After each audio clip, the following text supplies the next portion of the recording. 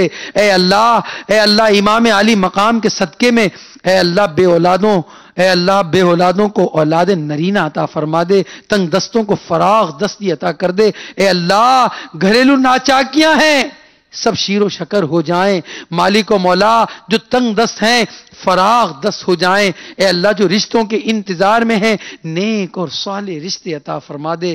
اے اللہ ہم سب کو نمازی بنا دے، امام عالی مقام کے اس مقبول سجدے کا واسطہ، اس قربانی کا واسطہ۔ اے اللہ جو کربلا کی تپتی صحرا میں اے اللہ امام عالی مقام نے جو سر جھکایا تھا، اے اللہ اس سجدے کا واسطہ اے اللہ ہمیں نمازوں کی پابندیاں عطا کر دے۔ اے اللہ اس مقبول سجدے کا واسطہ اے رب کریم ہمیں پانچوں وقت کا نمازی بنا دے۔ اے اللہ جماعت کے ساتھ نماز پڑھنے والا بنا دے، نماز کی سستیاں دور کر دے، امام عالی مقام کے صدقے میں بے نمازیوں کو نمازی بنا دے۔ اے اللہ امام عالی مقام کے صبر کا واسطہ ہمیں بے صبری سے بچا لے، ہمیں شکر گزار بنا دے، ہمیں شاکرین میں سے کر دے، صابرین میں سے کر دے، خائفین میں سے کر دے، صالحین میں سے کر دے۔ اے اللہ ہمارے سارے گناہ معاف کر دے۔ جتنے اجتماع میں ہاتھ اٹھے ہیں اے اللہ ان کے دلوں میں کیا ہے، ان کی تمنائیں کیا ہیں، ان کی حاجات کیا ہیں، سب تو جانتا ہے۔ اے غیب کی خبریں رکھنے والے، اے پروردگار، اے بیماروں کو شفا دینے والے، اے الہ العالمین سارے بیماروں کو اچھا کر دے۔ تجھے کربلا کی سرزمین کا واسطہ مالک ہماری دعائیں قبول فرما۔ تجھے خاک شفا کا واسطہ بیماروں کو صحت اور شفا بخش دے۔ اے مالک و مولا دعوت اسلامی کو دن 11ویں رات 12ویں ترقیاں عطا فرما۔ مدنی چینل کو شاد و آباد رکھ۔ اے الہ العالمین دعوت اسلامی کے مبلغین اور مبلغات جو اس ملک میں بھی اور ساری دنیا میں سنتوں کے لیے سفر کر رہے ہیں، سفر کر چکے ہیں، اے اللہ ان سب کے اسفار کو اپنی بارگاہ میں قبول فرما، ان کے حوصلے بلند فرما۔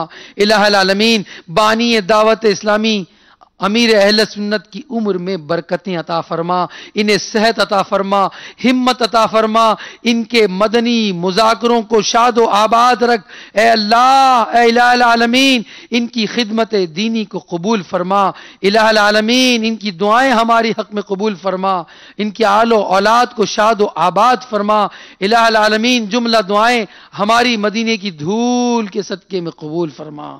کہتے رہتے ہیں دعا کے واسطے بندے تیرے، کر دے پوری آرزو ہر بے کسو مجبور کی، آمین بجاہ النبی الامین صلی اللہ علیہ وسلم۔ ان اللہ وملائکتہ یصلون علی النبی یا ایہا الذین آمنوا صلوا علیہ وسلموا تسلیما، صلی اللہ علی النبی الامی وآلہ صلی اللہ علیہ وسلم، صلاۃ و سلام علیک یا سیدی یا سیدی یا مکی یا مدنی یا عربی یا ہاشمی یا قرشی یا رسول اللہ صلی اللہ تعالی علی خیر خلقہ محمد وآلہ وصحبہ اجمعین برحمتک یا ارحم الراحمین۔ صلاۃ و سلام کے دو شعر میں شامل ہو جائیے۔